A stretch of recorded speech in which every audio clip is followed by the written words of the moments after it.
Jadi kalau kita melihat di Global Innovation Index, Indonesia di level Asia Tenggara berada di level 7, terbawah kedua di Asia Tenggara, jauh dibandingkan dengan negara-negara lain. Dan di level dunia kita nomor 50, turun dibandingkan tahun sebelumnya. Jadi salah satu penyebabnya adalah karena inovasi kita yang kurang. Nah, ini yang akan kita bahas di sini, karena ini ada Mas Fajrin yang cukup berpengalaman dalam membangun inovasi. Dan juga Ibu Nuke, Profesor Nuke ini juga penting, karena kalau kita melihat sekarang tadi pagi juga disampaikan oleh Pak Wilson Cuaca bahwa daya saing digital, era digital ini juga berdampak terhadap tenaga-tenaga yang rentan. Jadi ternyata inovasi juga ada sisi negatifnya, tidak semuanya positif. Ini yang mungkin perlu kita diskusikan di sini, bagaimana membangun inovasi yang berdampak terhadap pertumbuhan ekonomi, tetapi juga bisa mengatasi soal isu-isu ketimpangan dan juga isu keberlanjutan. Nah, ini yang mungkin nanti Ibu juga bisa menjelaskan. Nah, mungkin untuk yang pertama saya tanya dulu kepada Mas Fajrin. Ini Bukalapak ini tentu sebagai perusahaan digital banyak memanfaatkan inovasi ya Mas ya untuk perkembangan Bukalapak yang sekarang juga penggunanya udah puluhan juta, dan UKM-nya juga yang jualan di Bukalapak juga sudah 5 juta ya Mas ya. Nah, mungkin Mas Fajrin bisa cerita Mas bagaimana inovasi yang dilakukan. Ya, terima kasih. Sebelumnya Assalamualaikum warahmatullahi wabarakatuh. Terima kasih kepada Kata Data sudah mengundang saya di dalam event yang menurut saya luar biasa ini. Menurut saya memang riset dan inovasi adalah salah satu, atau mungkin boleh dibilang salah satu yang paling penting kalau kita bicara soal perkembangan bisnis dan kaitannya juga dengan perkembangan suatu negara. Di Bukalapak sendiri terus terang inovasi itu merupakan hal yang sangat kita kedepankan, terlebih sebagai perusahaan berbasis teknologi. Kalau kita bicara teknologi itu, kita akan menyadari bahwa perkembangan dunia teknologi itu terjadi begitu cepat. Di sini mungkin semua menggunakan handphone tergantung kepercayaan masing-masing, entah itu Android atau iPhone. Tapi kita melihat belum lama ini sebenarnya kita semua mungkin menggunakan handphone BlackBerry. Dan beberapa tahun sebelum itu mungkin kita semua menggunakan handphone Nokia. Itu di bidang hardware. Di bidang software juga mungkin di sini ada yang dulu menggunakan aplikasi, jadi ketahuan umurnya ya, nggak apa-apa. Friendster misalnya, atau Multiply. Kemudian semua orang mengganti menggunakan Facebook. Kemudian anak muda sekarang belum anak muda kalau menggunakan aplikasi TikTok misalnya. Nah, itu adalah satu fenomena kalau kita mungkin melihat dari sisi sudut pandang user begitu ya. Tapi kalau saya melihat dari sudut pandang sebagai praktisi, perubahan itu terjadi begitu cepat. Contoh lain di Bukalapak di tahun 2010 ketika kami memulai Bukalapak, 90% lebih transaksi itu terjadi melalui desktop, laptop atau PC. Jadi kalau kami membuat sebuah fitur atau sebuah pengembangan produk, itu kami memprioritaskan versi desktopnya terlebih dahulu. Kita bahkan belum punya mobile site sampai tahun 2011, tahun 2012, apalagi mobile apps. Tetapi seiring waktu, pertumbuhan mobile di Indonesia itu terjadi begitu cepat. Di tahun 2014 atau 2015, itu traffic dari mobile bahkan mengalahkan desktop. Di tahun 2020 sekarang, itu sudah kebalikan dari tahun 2010, di mana 90% lebih transaksi di Bukalapak jadi melalui mobile. Sehingga kita sekarang sering sekali kalau ingin mengembangkan suatu fitur atau pengembangan produk, itu dimulai dari mobile dulu. Jadi kita memiliki konsep yang kita sebut sebagai mobile first. Itu adalah salah satu contoh bahwa kita harus selalu update dengan perkembangan teknologi. Dan untuk itu kita memerlukan sebuah inovasi-inovasi. Contoh lainnya kalau kita bicara e-commerce, mungkin Bukalapak terkenal sebagai perusahaan e-commerce dan memang e-commerce menjadi salah satu core bisnis Bukalapak sampai dengan sekarang. Tapi di tahun 2015-16 kita melihat bahwa sebenarnya e-commerce di Indonesia itu masih sangat-sangat early. Bahkan sampai tahun 2020 ini, riset dari Google Temasek mengatakan e-commerce market size di Indonesia sampai tahun 2019 itu masih di angka sekitar 18 sampai 20 miliar US dollars. Ini sesuatu yang mungkin besar sekali, tapi kalau kita bandingkan dengan total retail di Indonesia, total perdagangan di Indonesia itu baru di angka sekitar 5%. Artinya 95% transaksi, 95% dari belanja orang-orang masih terjadi di ranah offline sebenarnya. Itulah kemudian kita merasa bahwa oke, kita sudah membuat suatu platform e-commerce. Kita membantu orang-orang khususnya UKM melalui platform online Bukalapak. But can we also help more people, especially SMEs? Kemudian kita akhirnya meluncurkan yang kita sebut sebagai Mitra Bukalapak, inovasi yang kita dirikan tahun 2017 sebagai sarana atau sebagai bentuk bagi kita untuk mengakomodasi UKM yang ada di offline juga. UKM yang ada di offline ini adalah warung-warung tradisional. Jadi kita sekarang kalau orang-orang mungkin ada perusahaan offline going ke online, kita doing the opposite. Yang tadinya kita perusahaan online e-commerce, kita going offline. Yang tadinya Bukalapak perusahaan e-commerce, Bukalapak sekarang adalah perusahaan commerce saja. Entah itu online, offline, it's just a matter of channel. Jadi ini bentuk-bentuk inovasi yang kita lakukan terus-menerus dan apakah ini kemudian kita berhenti? Tidak juga. Karena lagi-lagi tadi saya katakan, kalau misalkan kita tidak paranoid, istilah saya, terhadap perubahan teknologi, bisa jadi di kemudian hari Bukalapak pun tidak lagi menjadi digunakan orang. Sama seperti kasus sosial media atau handphone yang sekarang tidak lagi digunakan orang. Tentu kita harus selalu adapt dengan perkembangan zaman, bisa jadi katakanlah 5-10 tahun lagi orang-orang tidak lagi menggunakan mobile apps, tapi entah menggunakan smartwatch atau smart glasses dan lain sebagainya, then we have to adjust ourselves as well. Itu mungkin. Ya, artinya inovasi kayaknya tidak bisa dilepaskan ya kalau melihat seperti ini ya. Nah, mungkin kira-kira bisa dijelaskan Mas, apa persyaratan yang menjadi dasar gitu ya, agar inovasi-inovasi ini memang bisa dijalankan gitu. Dan apakah ada kendala-kendala tertentu juga dari pemerintah atau ya hal-hal lain yang menghambat terjadinya inovasi ini? Kita mesti menyadari bahwa inovasi itu sendiri tidak pasti berhasil. Bahwa yang namanya inovasi itu kadang memang membutuhkan waktu dan kita harus menyadari atau harus legowo apabila suatu inovasi itu kemudian gagal. Yang paling penting adalah ketika kita mengembangkan suatu inovasi, kalau di Bukalapak kita mengidentifikasi success matrix-nya, key success factors-nya, sehingga kita kemudian bisa menilai apakah suatu inovasi kita ini berhasil atau gagal. Atau pada saat itu mungkin belum berhasil, oke, kita mungkin akan start di lain waktu. Dan kita bisa evaluasi kenapa kemudian hal tersebut gagal. Sebagai contoh, salah satu yang sempat Bukalapak riset itu pengiriman menggunakan drone. Dan ini sesuatu yang menurut kita bagus, tetapi ternyata kita pikir oke, mungkin tidak dalam waktu dekat. Satu masalah teknis, untuk mengirim drone itu banyak sekali hambatan yang tidak kita duganya. As simple as kita lagi kirim nih, ada orang iseng ketapel, drone-nya jatuh, seperti itu. Bagaimana cara mengatasi hal tersebut? Itu kita bahkan mungkin tidak bisa langsung menjawab. Yang kedua, tadi menyebut pemerintah, kita juga ternyata masih belum tahu sebenarnya izin atau regulasi ini harusnya kemana. Karena dari yang kita teliti ternyata banyak sekali pihak yang harus kita mintakan izin. Dari mulai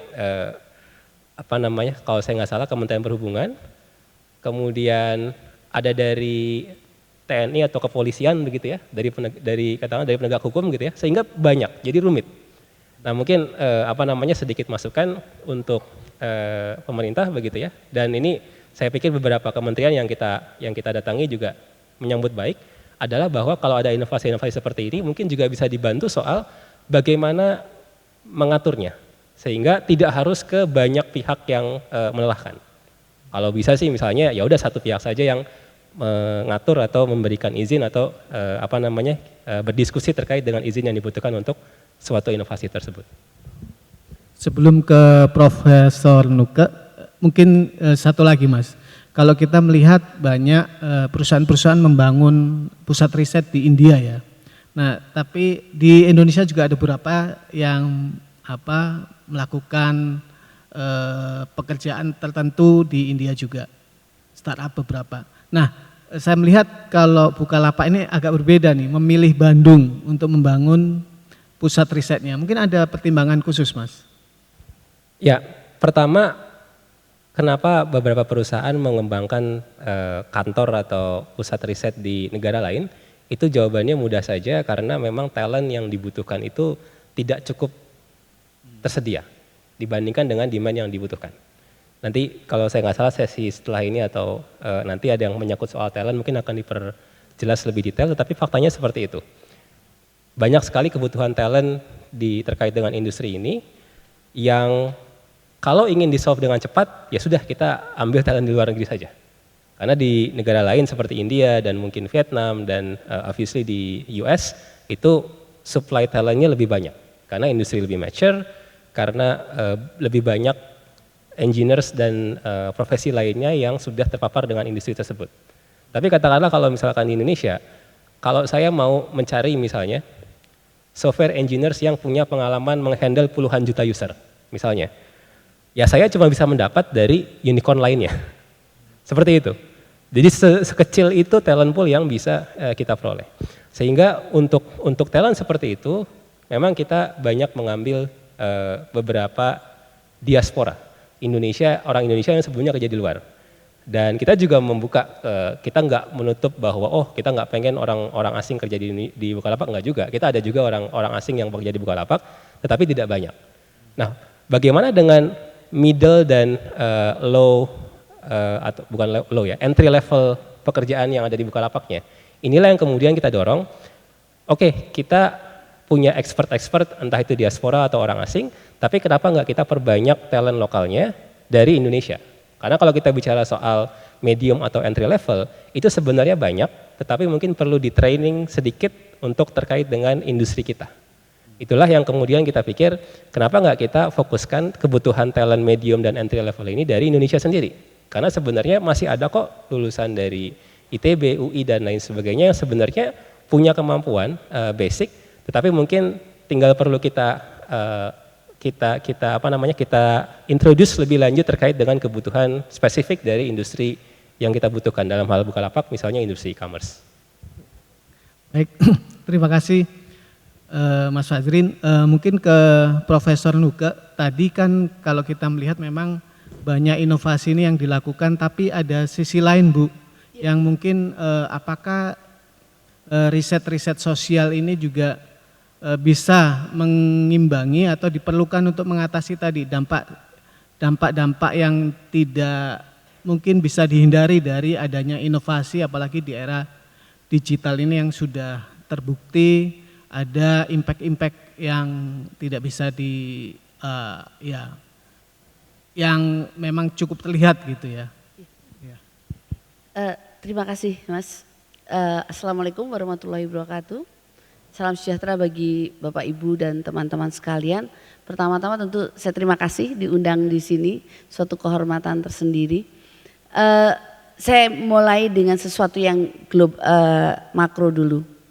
Kalau kita bicara pertumbuhan ekonomi, ada yang memang hal-hal yang direct berpengaruh. Jadi seperti bisnisnya Bukalapak atau hal-hal yang sifatnya memang masalah industri itu iya. Tetapi pada kenyataannya di Indonesia ketika kita menyebut diri sebagai negara yang sudah tidak lagi masuk underdeveloped, tetapi sudah lebih jauh lagi dan kita sudah masuk G20, ternyata kita tidak dilepaskan dari masalah-masalah sosial. Satu hal yang tadi sudah dicontohkan adalah soal peraturan. Bagaimana peraturan itu ternyata belum cukup mensupport, mempermudah bisnis yang ada. Satu itu. Kedua, penegakan hukum yang masih dalam beberapa hal masih tebang pilih.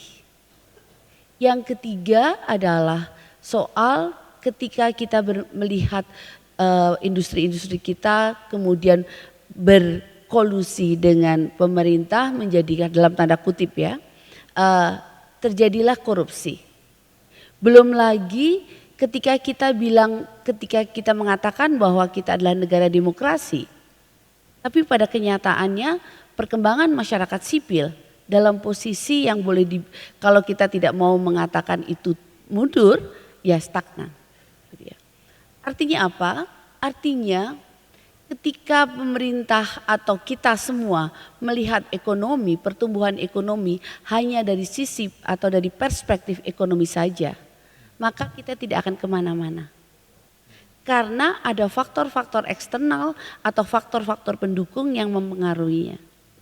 Disitulah kemudian penelitian-penelitian sosial mempunyai pengaruh besar. Penelitian sosial ini bukan saja pada posisi bagaimana mengembangkan atau memproduksi ilmu pengetahuan, tetapi yang dilakukan oleh teman-teman sampai di hilir. Jadi pada posisi kalau pakai bahasa teman-teman teknologi sampai dengan inovasi, yaitu bagaimana bisa mempengaruhi kebijakan atau merubah kondisi masyarakat. Kita bisa lihat bagaimana Semeru melakukan, bagaimana teman-teman NGO yang melakukan pendampingan di dalam penegakan hukum, atau bagaimana pemberdayaan masyarakat yang dilakukan oleh masyarakat sipil atau organisasi-organisasi penelitian yang di level daerah. Ini mempunyai peranan yang sangat penting. Kalau itu tidak ada atau itu tidak dalam posisi diarus utamakan, maka apapun teknologi yang masuk ke daerah, ke wilayah, itu tidak akan jalan. Contoh sederhana sekali, yaitu Banyuwangi. Mohon maaf kalau saya menyebut salah satu kota, tapi ini menyebutnya bermaksud baik. Banyuwangi itu orang selalu mengatakan, kok banyak banget sih festivalnya, gitu ya. Festival itu luar biasa sekali di kota itu.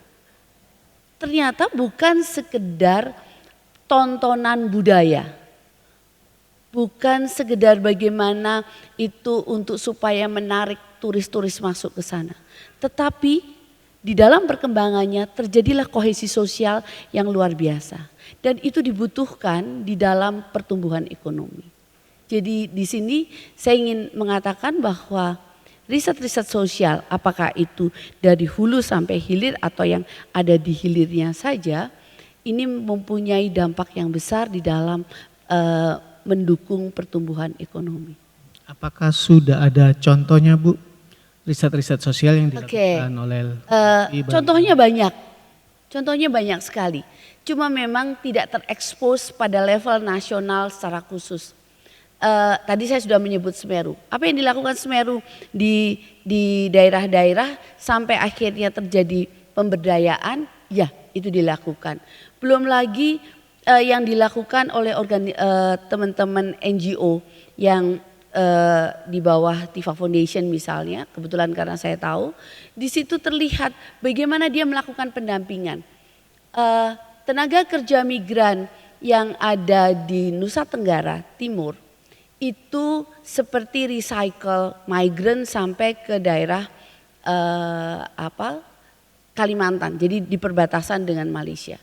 Apa yang dilakukan oleh mereka adalah memberikan pelatihan menjadi paralegal dan para finance, bagaimana mereka menjadi berdaya, begitu. Itu yang dilakukan oleh teman. Sementara itu untuk lembaga-lembaga penelitian seperti yang dilakukan di LIPI, kami mempunyai namanya prioritas nasional untuk nelayan. Jadi penelitian-penelitian tentang nelayan, salah satunya adalah yang dilakukan di Lombok. Itu tidak bisa dilakukan oleh ilmuwan sosial saja, tetapi kita melakukan kombinasi bagaimana hasil dari penelitian yang dilakukan oleh oceanografi itu harusnya masuk kepada masyarakat, yaitu benih tripang. Tidak pernah bisa tembus menjadi bagian dari kekuatan masyarakat. Padahal tripang itu mahal sekali. Kemudian teman-teman sosial melakukan penelitian. Betul itu dari hulu, karena dari hulu sampai hilir itu tidak perlu didikotomikan. Apa yang terjadi? Masyarakat bisa memahami. Terjadilah suatu perubahan mindset. Kemudian benih itu menjadi kekuatan. Kekuatan bagi masyarakat itu tidak bisa dilakukan oleh peneliti itu sendiri, tetapi juga didampingi oleh kelompok-kelompok masyarakat, yaitu masyarakat sipil. Ketika itu sudah jadi, kita menghubungkan juga dengan pemerintah dan juga dengan pengusaha. Jadi kalau tadi Pak Menteri saya, Pak Bambang, itu mengatakan triple helix, ya itu adalah peneliti, akademisi, dunia usaha dan pemerintah. Tapi bagi ilmu sosial tidak, pentahelix, yaitu ada akademisi, ada pemerintah, ada dunia usaha, ada masyarakat sipil dan ada masyarakat itu sendiri. Karena membangun sense of belonging itu tidak bisa dilakukan oleh teman-teman eksakta, tapi itu adalah teman-teman sosial. Yang terjadi di Lombok itu berkembang secara baik dan juga contoh yang lain adalah di Pasena, di Lampung. Itu juga pentahelix, itu contohnya. Satu lagi Bu Nuke, kalau kita melihat kan Pak Bambang pernah bilang bahwa dengan SDM yang kuat riset kita juga akan kuat sehingga kita akan banyak menghasilkan inovasi. Nah, terutama yang akan menjadi prioritas pemerintah ini kan selain digitalisasi adalah hilirisasi, kemudian juga tepat guna, penggunaan teknologi tepat guna. Nah, cuma ini kan yang sekarang banyak bahkan di global ya Bu ya, isu keberlanjutan ini kan memang menjadi sangat santer dan cukup kuat gitu, termasuk di Davos kemarin gitu kan. Dan kira-kira apa sih Bu persyaratan yang diperlukan, yang perlu diperhatikan oleh pemerintah dalam inovasi tetap dijalankan, tapi ada hal-hal lain yang perlu diperhatikan agar keberlanjutan ini juga bisa jalan gitu, baik untuk mencegah ketimpangan atau yang lain? Ada satu kata kunci adalah mengarus utamakan lokal. Ini menjadi hal yang sangat penting. Jadi inovasi dalam kerangka teknologi ketika itu adalah high tech, itu dengan dunia usaha cukup. Tanpa dia harus ada sentuhan hal-hal yang terkait dengan masyarakat. Tetapi ketika inovasi itu masuk pada masyarakat, kita harus katakan bahwa tidak cukup high tech saja itu menjadikan kekuatan pertumbuhan negeri ini. Karena 90% lebih kekuatan kita itu ada di masyarakat, artinya di UMKM, bukan di industri besar. Artinya apa? Artinya harus ada kekuatan masyarakat yang diikutsertakan. Jadi membangun sense of belonging bagi masyarakat itu menjadi sangat penting. Rasa memiliki atas inovasi itu adalah kata kunci. Sehingga teknologi yang diterapkan atau inovasi-inovasi yang diterapkan di suatu wilayah ke wilayah yang lain itu harus memperhitungkan lokalitasnya. Gitu. Baik, Ibu Nuke, Mas Fajrin mungkin ada sedikit yang mau ditambahkan? Saya ingin menambahkan sedikit terkait dengan tadi inovasi kaitannya dengan keberlangsungan tadi begitu ya. Ini menurut saya salah satu contoh tentang mengapa pemerintah dalam hal ini Menteri Pak Bambang Brojonegoro itu memang harus bekerja sama dengan pihak swasta juga. Sebagai contoh kemarin kebetulan kita baru audiensi dengan Pak Menteri dan ini salah satu yang kita usulkan. Dan insya Allah akan segera kita lakukan adalah terkait dengan bagaimana dari pihak kami di swasta di Bukalapak itu bisa memberikan masukan terkait dengan hasil inovasi atau produk yang akan diluncurkan.